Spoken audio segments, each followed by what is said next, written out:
Yo les racers, c'est Accélera et bienvenue pour votre nouvel épisode de Destin F1. Installez-vous confortablement, c'est parti, on se retrouve donc à Imola pour la 4e manche après un très bon week-end à Melbourne qui a vu 2 victoires pour Victor. On a pris de l'avance au championnat, 77 points, ça fait 34 points d'avance sur Gabriel Bortoleto. 37 points d'avance sur Franco Colapinto. On a Kimi Antonelli et Isaac Hadjar qui suivent. C'est assez serré sur le reste du peloton, mais on a vraiment réussi à prendre une option et à prendre de l'avance. C'est vraiment cool. Et on va voir si à Imola, on est capable de réitérer et de continuer sur cette lancée.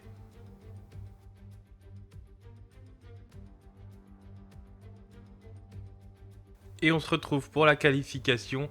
Et c'est jamais idéal de commencer un week-end comme ça avec un petit défaut sur un capteur.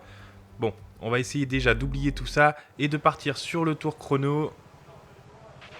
J'espère que tu es bien assis, on a un souci avec un capteur. Il va falloir attendre jusqu'à ce que le problème soit résolu. Et on se retrouve donc pour le tour lancé de cette qualification à l'Autodromo Enzo et Dino Ferrari, le circuit d'Imola. Et on va voir si on est capable d'aller chercher une position dans le top 10. On sait que c'est l'objectif tous les week-ends dans ce championnat du monde de Formule 2. Premier secteur très technique avec 2 chicanes assez rapides finalement. On essaie de garder de la vitesse. Qu'est-ce que ça donne? 1 dixième et demi de retard sur Fittipaldi au premier intermédiaire. C'est pas génial, 1 dixième et demi de retard sur le 18e. C'est pas génial. Tombé à la 22e place. Merci Jeff. Toujours des bonnes nouvelles. Et on va rentrer dans la partie la plus technique de ce circuit. Circuit très vallonné. Le passage est plutôt lisse. Ça fait 6 dixièmes et demi de retard sur Fittipaldi. On va être loin. Et on a du mal à ressortir de cette chicane.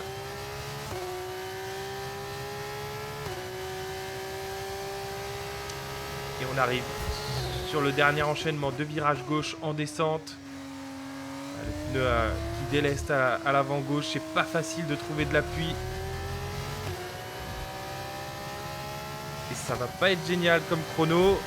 Et oui, on reste 22e à 1 seconde de Fittipaldi. C'est très très loin. Très très loin du pilote brésilien. Et très très loin du top 10. Allez, on réessaye peut-être un dernier tour lancé. Il reste 20 secondes dans cette séance de qualification. Tombé à la 22e place. Toujours le petit mot doux de Jeff. Mais on voit que ça s'est quand même assombri. On a un petit peu moins de soleil. Et oui, il y a quelques gouttes sur la caméra. Il y a quelques gouttes et on a eu du mal à s'inscrire dans cette première chicane. On a un petit peu glissé. Ça va être dur d'améliorer dans ces conditions. Oui. Et on part à la faute. On n'améliorera pas et on va partir dernier pour les 2 courses de ce week-end. C'est très très dur. Très très dur pour Victor Martins. On gâche un joker là. Ça va être très dur d'aller scorer des points. Il est temps de nous quitter, mais nous nous retrouvons demain pour assister à la course principale. Et c'est Andrea Kimi Antonelli qui signe la pole position. Le pilote Prema Racing signe la pole position chez lui en Italie sur le circuit d'Imola devant Richard Verschoor et Joshua Björksen. Isaac Hadjar est un peu plus loin, l'autre français 12e. Et nous, avec Victor Martins, on est vraiment plus loin, 22e et dernière place. Le week-end s'annonce très compliqué.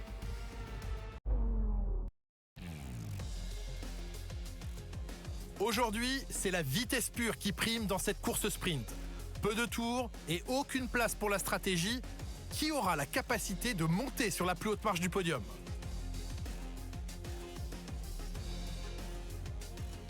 Le circuit d'Imola s'étend sur 4 km 9 et comporte 19 virages, 9 à droite et 10 à gauche. Il a pour particularité d'être l'un des rares circuits qui se pilote en sens anti-horaire. Il faudra garder un œil sur le virage 18.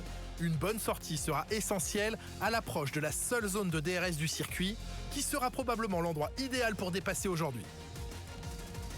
Vous regardez la Formule 2 et plus précisément la course sprint. Je suis Julien Febvreau en compagnie d'Alex. Alex, les arrêts au stand ne sont pas obligatoires, mais on est en Formule 2, tout peut arriver. Effectivement. On a déjà vu des pilotes passer par les stands avant la fin d'une course sprint pour chausser des gommes tendres. Et certaines courses sprint ont même été gagnées grâce à ce stratagème. Alors, attendons de voir. L'équipe des stands peut jouer un rôle décisif. Oublie ta position sur la grille et concentre-toi sur la course à venir. Tu peux toujours remonter aujourd'hui. Et on va essayer de remonter, mais ça va risque d'être compliqué quand même. On est un peu hors du rythme. On a 9 tours pour ça. On est en pneu super soft. Et c'est parti pour cette course sprint avec Kouchmaïni qui part en tête devant Oli Berman et Roman Stanek. Et le pilote indien a un petit peu raté son départ. Et c'est un super départ d'Oli Berman. Le pilote Prema prend le lead dans cette course. Et c'est même Ritomo Miyata qui va passer devant Kouchmaïni. 2 positions de perdu pour le pilote Invicta. C'est certainement pas le départ espéré. Et derrière, Antonelli est 9ème devant Isaac Adjar, 10ème qui a gagné 2 places lui. Et derrière, en fond de classe, on voit que Victor Martins se bat pour la 15e place, la 14e place avec Amaury Cordel. Et notre coéquipier, Zach O'Sullivan, est très très loin en 20e position. On a quand même réussi à gagner 7 places sur ce départ. C'est très intéressant. Bon, de là à aller chercher les points aujourd'hui, ça risque vraiment d'être compliqué. Je suis pas sûr qu'on puisse faire comme à Jeddah où on avait réussi à faire des très belles remontées. Mais on va essayer. Je pense que dès qu'on va se mettre dans le rythme, on va avoir du mal. Les pilotes autour de nous sont plus rapides ce week-end. Il va falloir trouver un stratagème. Peut-être que sur la course longue, avec la stratégie, on peut faire quelque chose, d'éventuels safety car. Mais sinon, ça risque d'être très très compliqué. Mais en tout cas, c'est Oli Berman qui va finir ce premier tour en tête devant Ritomo Miyata et Kouchmaïni. Alors qu'on va regarder le ralenti et le départ de Victor Martins. On-board. À l'extinction des feux. Bon temps de réaction. Et comme d'hab, on prend un meilleur départ que le reste du paquet. Enfin, on est enfermé par Fittipaldi. Mais on va trouver une place. Là, c'est déjà 4 positions de gagner. Et là, sur l'extérieur, il nous laisse un peu de place. On va y aller gentiment. On se retrouve 16ème et on arrive même à faire l'extérieur à Bortoleto. C'est très joli. Oula, là par contre, c'était très dangereux. On a failli finir dans la crash box d'Amaury Cordel. Et on tente le dépassement à l'intérieur ici. Sur cette épingle bien arrondie. Mais dans la remontée, ça n'a pas l'air de suffire. On est peut-être mieux placé à l'intérieur.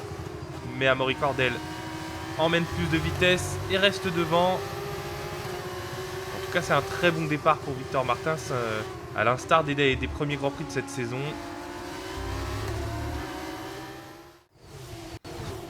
Et c'est toujours Oli Berman qui mène cette course. Fin du 2e tour devant Ritomo Miyata. Et nous, on voit que Gabriel Bortoleto ne nous lâche pas d'une semelle. Il nous met la pression. Le pilote brésilien, lui aussi, pas forcément en réussite ce week-end, assez loin par rapport à ce qu'il a réalisé depuis le début de la saison. Et avec le DRS, il n'y a aucune chance de résister. C'est passé pour le pilote Invicta.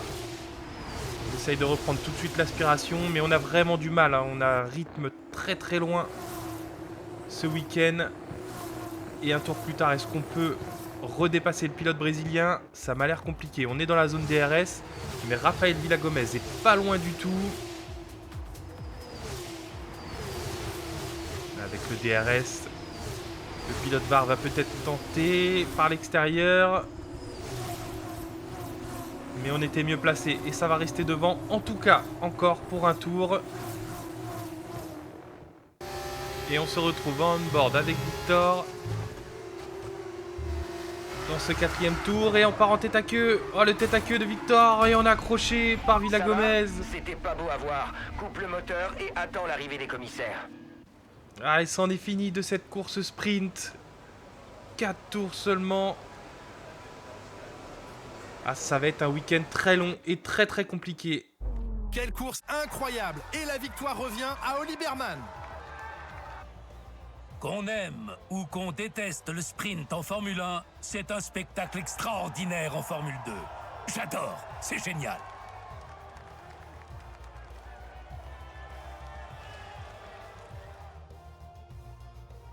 Alors que nous repensons à cette course palpitante, nous pouvons voir les pilotes qui se préparent à la cérémonie protocolaire.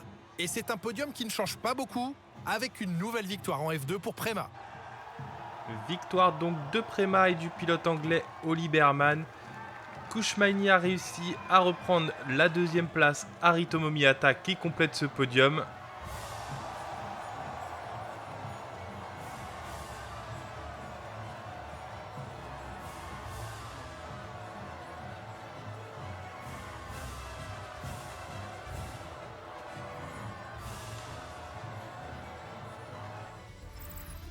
Après tous ces rebondissements aujourd'hui, il serait vraiment dommage de rater la prochaine course. Alors à bientôt, j'espère. Et Antonelli, en partant 10e, fait également une bonne opération. Il marque 3 points aujourd'hui, plus les 2 points de la pole. Ça va se resserrer au championnat du monde.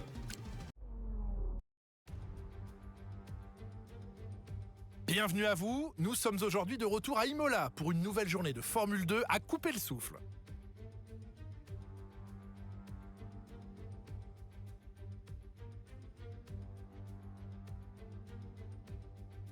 Le circuit d'Imola est pris dans le sens anti-horaire et propose un total de 19 virages sur ses 4,9 km de tarmac. Parmi eux, 9 virages sont à droite et les 10 restants sont à gauche. Les pilotes devront faire attention au dénivelé de ce circuit. Il faudra notamment surveiller le virage 7 qui débouche sur une section en montée. Une mauvaise sortie ne rendra pas l'accélération facile et fera perdre énormément de temps. Nous ne sommes qu'à quelques instants du début de la course. Profitons-en pour regarder l'ordre des voitures sur la grille de départ. Andrea Kimi Antonelli partira en pole position et Richard Verschoor complète la première ligne. En ce qui concerne le reste de la grille, Dwerksen, Aaron, Dennis Auger et Maloney. Miyata, Stanek, Bearman, Kouchmaini, Barnard, Adjar, Franco Colapinto, Amaury Cordil et Villa Gomez, Bortoleto, Fittipaldi et Juan Manuel Correa, O'Sullivan, Crawford, Pepe Marti et Victor Martins complètent la grille. Les pilotes s'installent sur la grille, c'est le moment de s'approcher du circuit. Bonjour et bienvenue dans la cabine de commentaires. Je suis Julien Febvreau et voici Alex. On peut noter que les conditions atmosphériques sont pour le moins changeantes. À votre avis, est-ce que cela influe sur les stratégies de course, Alex? L'incertitude met à mal les stratégies, mais il revient aux écuries de faire les bons choix de pneumatiques. Les pneus pluie risquent de s'avérer indispensables, mais encore faudra-t-il savoir à quel moment les chausser en fonction des conditions de course. On est au fond, mais donne ton maximum et on pourra toujours s'en sortir avec un résultat décent. Je crois en toi. Et oui, il y a aujourd'hui des risques de pluie à l'autodromo Enzo et Dino Ferrari. Peut-être que ça peut nous donner une petite chance de remonter un petit peu dans le classement. Concernant la stratégie, on a beaucoup hésité du coup, mais on s'est dit pourquoi pas partir en pneus soft sur un relais donc de 5 tours. Ça peut nous permettre, si jamais il y a de la pluie, d'avoir vraiment maximisé ce premier relais en pneus secs. Et puis après, on va passer les médiums. Pendant cette tour, on va voir si c'est la bonne stratégie, ou en tout cas, on veut être agressif sur ce début de course et essayer d'aller chercher des positions au départ, comme on sait bien le faire. Et c'est parti donc pour cette course principale, 12 tours au programme, Kimi Antonelli en pole position. Et c'est parti pour le jeune Italien devant Richard Verschoor. Ah, le départ du pilote hollandais est pas mal du tout, il va peut-être réussir à ravir la première position au pilote Prema. Et oui, ça passe avant le premier virage. Richard Verschoor en tête au premier virage de ce Grand Prix d'Imola. Et derrière, qu'est-ce que ça donne? Et ça donne que Victor Martins est déjà en 12e, 11e position. Et on remonte déjà à la porte des points. 10e place pour Victor Martins. Super départ encore. Tandis que notre coéquipier, toujours en fond de peloton, 21e. Je ne sais pas si c'est un problème de réglage avec les Hart. Mais en tout cas, on était très loin en termes de rythme. Vous avez vu lors de la grille qu'on avait 8 dixièmes de retard sur le 21e, sur Pepe Marti en qualif. très compliqué ce week-end italien. Mais en tout cas, le départ de la course principale est avionique pour Victor Martins. Ça fait 12 places de gagné. Assez impressionnant.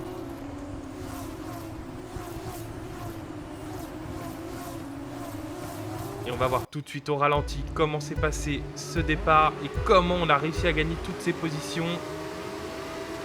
Peut-être que les pneus soft ont aidé, hein, encore une fois. Petit peu de patinage, mais pas trop, mais beaucoup de grippe trouvée. Ça a été tendu là, bien serré sur le mur par Correa, mais on est passé.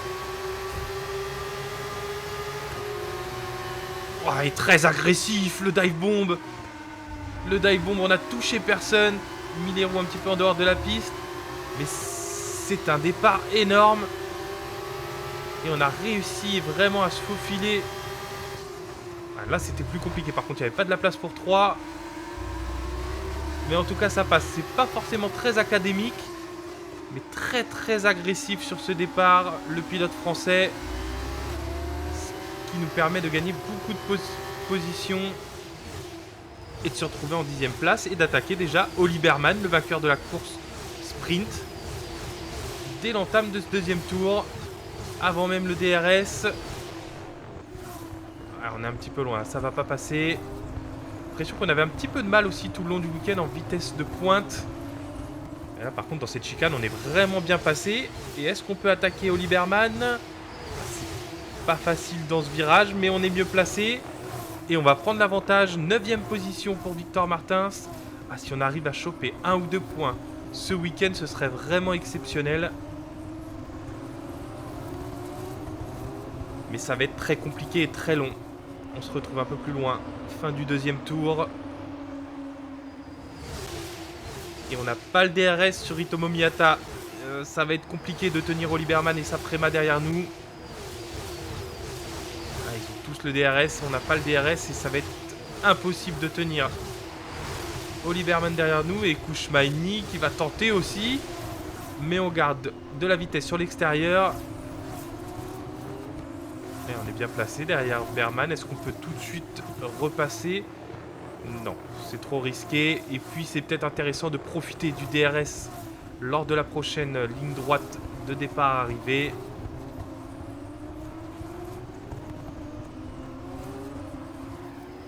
Et toujours Richard Verschoor en tout cas devant Antonelli en tête. Djurksen est en 3e position. Et on recommence ce petit train DRS à l'entame du tour numéro 4. Est-ce qu'on peut repasser sur Oli Berman? Attention à Kouchmaini qui est juste derrière nous. Et Kouchmaini qui se décale. Ah, on est plus en défense qu'à l'attaque sur Oli Berman. Mais on arrive à emmener pas mal de vitesse dans cet enchaînement. Ce qui va nous permettre de peut-être repasser une nouvelle fois le pilote britannique à l'intérieur. Ça a touché. Ça a touché. L'aileron avant de Oli Berman n'est pas cassé. Mais nous on a un petit trou sur le châssis. Le fond plat qui est touché pour Victor. Déjà qu'on n'a pas un rythme exceptionnel. Si en plus on abîme le fond plat, c'est vraiment pas l'idéal. Et on retrouve les pilotes de tête. Dans cette dernière enchaînement double gauche du circuit d'Imola. Richard Verschoor est devant Kimi Antonelli. Est-ce que le pilote, le jeune prodige italien, va pouvoir passer? Il a le DRS et par l'extérieur, il emmène beaucoup plus de vitesse. Et Richard Verschoor ne peut pas résister. C'est passé, on a également Miyata qui passe devant Maloney. Et Oli Berman qui nous redépasse dans la ligne droite. Et qui casse son moteur. Oh, le moteur cassé pour Oli Berman. On récupère sa position. Ah, c'est dommage, il faisait un bon week-end, le pilote britannique.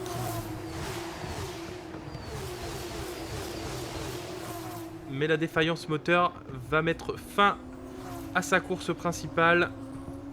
Il n'ira pas chercher de points. Ah, c'est un prétendant de moins avec Bortoleto qui marque pas de points aujourd'hui. Isaac Adjar aussi est dans notre peloton derrière nous en 12e position. Il n'y a que vraiment que Kimi Antonelli là qui va vraiment marquer des très gros points et remonter sur nous. Le reste, on a un petit peu de réussite ce week-end à ce niveau-là. Nous, on n'a pas de rythme, mais on n'est pas les seuls apparemment. Et tour numéro 5, on rentre au stand. On rentre au stand, la pluie n'est pas arrivée pour le moment, donc on rentre au stand, on suit notre stratégie initiale. On va essayer de faire un bel arrêt. On compte sur les mécanos d'ART pour ça. L'arrêt est pas mal.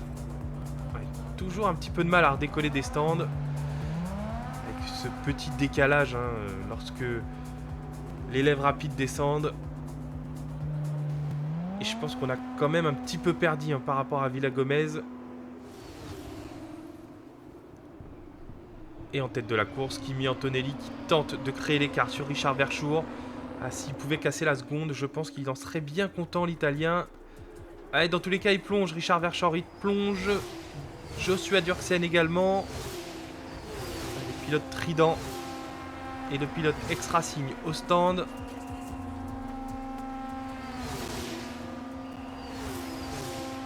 Là, il y a beaucoup de monde au stand. Hein. Beaucoup de monde qui font la stratégie...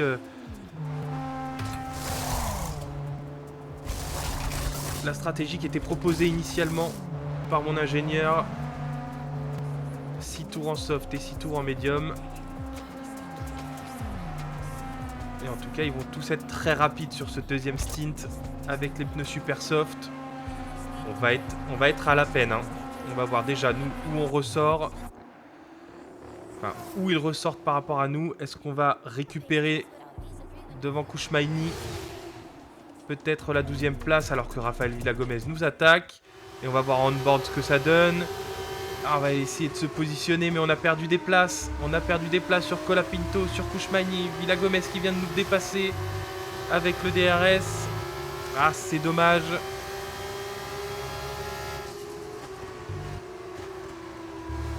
C'est dommage, on sort virtuellement des points.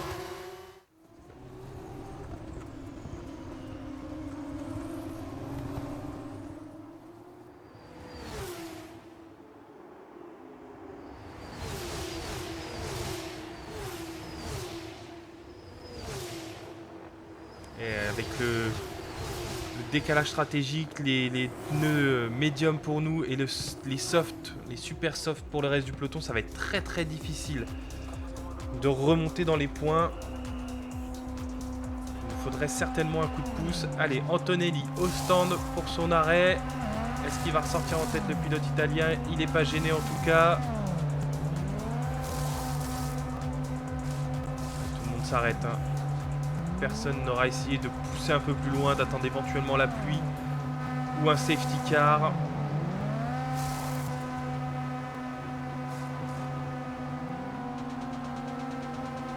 Où est-ce que va sortir Kimi Antonelli?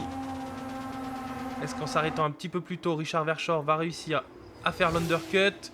Et il arrive, lancé le pilote Trident. Mais Antonelli va garder la première place. Ah, il a peut-être pas été assez agressif, le pilote hollandais. Alors, on voit Villagomez, à la sortie des stands, qui vient tamponner Bortoleto et casser son aileron avant. Ah, il y a plein de débris dans la ligne droite des stands, ce qui a amené un safety car. C'était pas une très belle action de la part de Villagomez. Bortoleto ne pouvait pas faire grand-chose, il sortait des stands. Et du coup, il est très loin, le pilote VAR, qui faisait un bon Grand Prix pourtant. Il remontait bien. Il allait peut-être s'offrir des points. En tout cas, il était quand même derrière Colapinto. Donc non, il n'aurait pas forcément eu des points. Mais il avait fait une belle remontée tout de même. Et nous, on est 14e à l'issue de ces arrêts au stand. C'est pas génial. On va pas marquer de points aujourd'hui. Relance de Kimi Antonelli après ce safety car. Il va rester seulement 2 tours. Est-ce qu'on va pouvoir aller chercher la 10e place? Ça me paraît très compliqué, c'est très loin. Allez, c'est reparti pour cette course. 2 tours restants pour Antonelli. Et pour qu'il puisse s'imposer à domicile. Mais derrière lui, un pilote très expérimenté de ce championnat du monde de Formule 2 en la personne de Richard Verschoor. Mais en tout cas, très belle relance du jeune Italien. Il n'a pas cédé à la pression du pilote Trident et il reste en tête. Et derrière, ça n'a pas bougé. Hein. On a toujours Hadjar qui est en 9e position, qui a réussi lui à aller chercher un petit peu mieux. Lui qui était parti en 12e position. Mais nous, on n'a pas réussi à gagner de position. Toujours 14e. Et ça risque de finir comme ça. Oui, tout à fait. Et en plus, on a perdu du temps sur Bortoleto. On a réussi à contenir Amaury Cordel, Correa derrière nous. Mais c'était un week-end un week-end très compliqué pour Victor Martins. On est certes remonté de la 22e à la 14e place. C'est terminé. Fais attention à la monoplace sur le chemin du retour. Mais c'était très compliqué comme week-end. 0 points scorés. Alors on est élu pilote du jour. Je comprends pas bien pourquoi, même si on a fait une belle remontée effectivement grâce à ce premier tour exceptionnel. Victoire pour Andrea Kimi Antonelli, et quelle victoire! Ce circuit est situé sur les terres de son écurie et on peut supposer que ça lui a octroyé un léger avantage. Mais on ne s'attendait pas à un tel feu d'artifice de sa part. Les fans sont ravis et c'est encourageant pour la suite. La cérémonie de remise des prix va bientôt commencer, car je vois les pilotes qui s'avancent vers le podium. On le voit sur leur visage, c'est une nouvelle victoire extraordinaire pour Prema aujourd'hui. Après la victoire de son coéquipier Oliverman lors de la course sprint, c'est Andrea Kimi Antonelli, l'autre pilote Prema qui signe un doublé ce week-end. Au championnat du monde constructeur, ça va faire mal. On était à la lutte avec Prema, mais ils vont prendre de l'avance après ce très bon week-end. Richard Verschoor termine 2e et Joshua Durksen en 3e position. Merci d'avoir été des nôtres pour cet incroyable week-end. J'espère que ça vous a plu et que vous vous en souviendrez. À très vite. Antonelli marque la bagatelle de 31 points ce week-end. Où je pense qu'au classement général, il va plus être très loin derrière nous. Nous, on finit en 15e position de ce week-end au général. Ça fait loin. 14e de la course principale. C'est vraiment pas un week-end dont on va se souvenir. Il va falloir essayer de vite l'oublier et vite passer à autre chose. Et oui, au classement général, Antonelli n'a plus que 8 points de retard sur nous. Derrière, c'est vraiment très serré entre Paul Aron, 3e à 31 points, qui a donc lui 46 points. Et par exemple, Isaac Hadjar, 8e, 38 points. Ça fait seulement 8 points d'écart. Donc c'est très serré au milieu du peloton. Isaac Hadjar un petit peu à la peine sur ses dernières courses. Mais en tout cas, j'espère que cet épisode vous a plu, malgré la contre-performance de Victor Martins. On va essayer de se ressaisir et essayer de voir si dès le week-end prochain, ça pourra aller un petit peu mieux. Au classement constructeur, Prema a pris l'avantage, 26 points d'avance sur nous. Il va falloir se remettre à niveau, se remettre en question et voir si on est capable d'aller chercher mieux lors de la prochaine course. Merci beaucoup d'avoir regardé la vidéo, c'était un vrai plaisir de tourner cet épisode à Imola, malgré la performance très compliquée. En tout cas, n'hésite pas à liker, à t'abonner, active la cloche pour avoir les prochains épisodes. C'était Accelera, ciao la team.